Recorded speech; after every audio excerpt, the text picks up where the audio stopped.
band? Yeah, the band started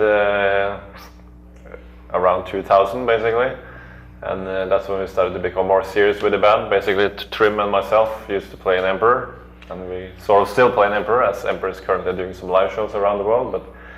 But anyway, back then Emperor split up, so we formed a new band, which became Zyklon. And from that point on, we've been trying to build a new band, and we released 3 full-length albums, and currently traveling around. Traveling around, trying to promote our band, like in a context of playing live, you know. And here we are. Okay. Here we are in Poland. Do you still promote Disintegrate album? Yes. Yeah. So we released Disintegrate in May 2006. So this is still like for the live run for that album, basically. Mm-hmm. Would you tell us how are the listeners' reactions to this album?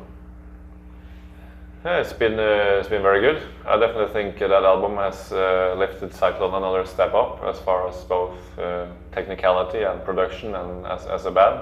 I think we are more like comfortable with our style of music today, and I think the response has been really good.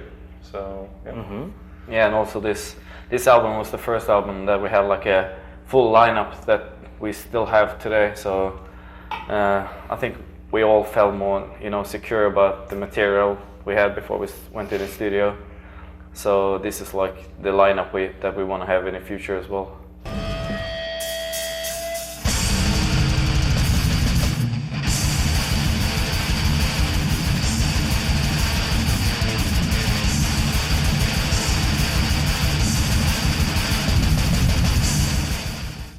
Cover arts of your album are very interesting.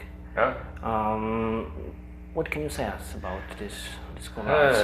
Well, basically, I think it's important as a band and as an artist to not only to be creative as a musician, but also in the context of the visual aspect of a band. Because I personally like strong visual art, and I think also for the fans, especially these days of downloading and MP3s and all that stuff, to get people to go to the store and buy a CD, they should get something valuable, both in terms of strong music, lyrics, and a great visual package, So we all the time put a lot of effort into the artistic side of the band to have strong visuals, Mm-hmm. What is your general songwriting process looks like?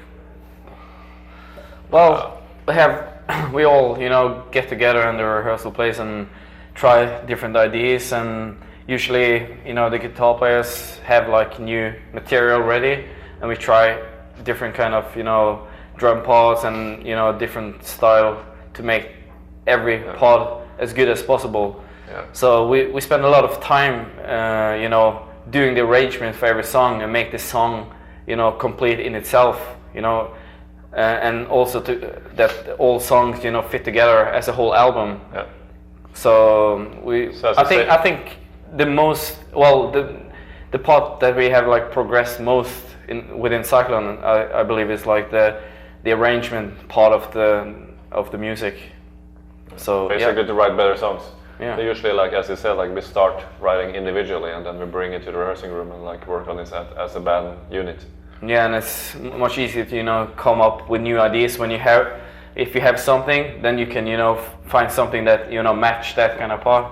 So and everybody's involved in the whole process. It's not like one person makes everything. Everybody is together, and and I think that's why Zyklon is sounding the way it is, because there's 5 or 4 different people that have this different.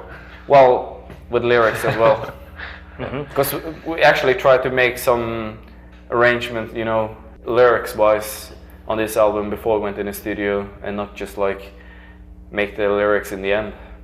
Mm-hmm. And in general, how is Zyklon different from Emperor? Well, this should be some obvious differences, but anyway, Zyklon is a lot more in your face, straightforward, and based around a lot of intensity and aggression, and more primal extreme metal, while Emperor is much more based in in more sophistication and in symphonic aspects, in the more of the atmospheric parts. So, but of course, Emperor is still very extreme in its expression, but it's more melodic and symphonic, while Zyklon is more like more groovy. It's more death metal basically. So we have a much stronger death metal foundation in Zyklon.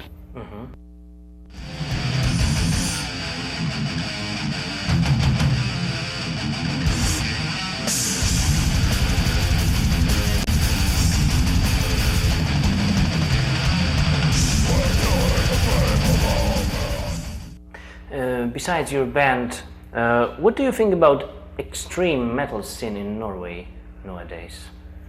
Yeah, what can I say? I mean, there's a pretty strong scene in Norway, and also I think worldwide. And I think the scene is.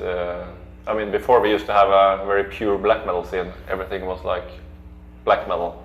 I think it has evolved in different directions, and bands are more like experimental and kind of like going their own ways and finding their own inspirations and their own sounds, you know. So, for better or for worse, I mean, some bands make it and some don't. But I think in general the scene is still pretty strong, and there's definitely a good metal movement in Norway. We have a lot more festivals going in Norway, like which is purely dedicated to metal, and I would say extreme metal is still on the rise in Norway and worldwide as well. Yeah, I think it's like bigger than ever because, like you said, in the beginning everybody was playing the same stuff, but you know, during the years there was like different kind of styles coming out of the black metal scene, and you know, playing like, you know, more like regular heavy metal. Like there was a lot of Norwegian band in, you know, like Nightwish kind of thing, and then you have like more trash kind of thing, like Blood Tsunami and new bands coming up, which is like.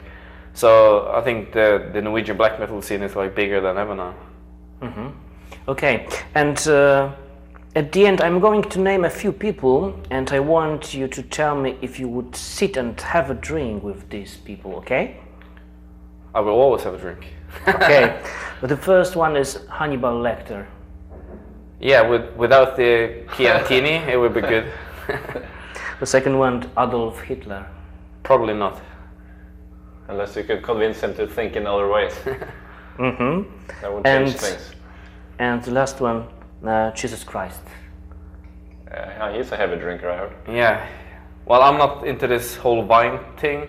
So if he would be drinking like beer or vodka, then I should fucking drink in under the table.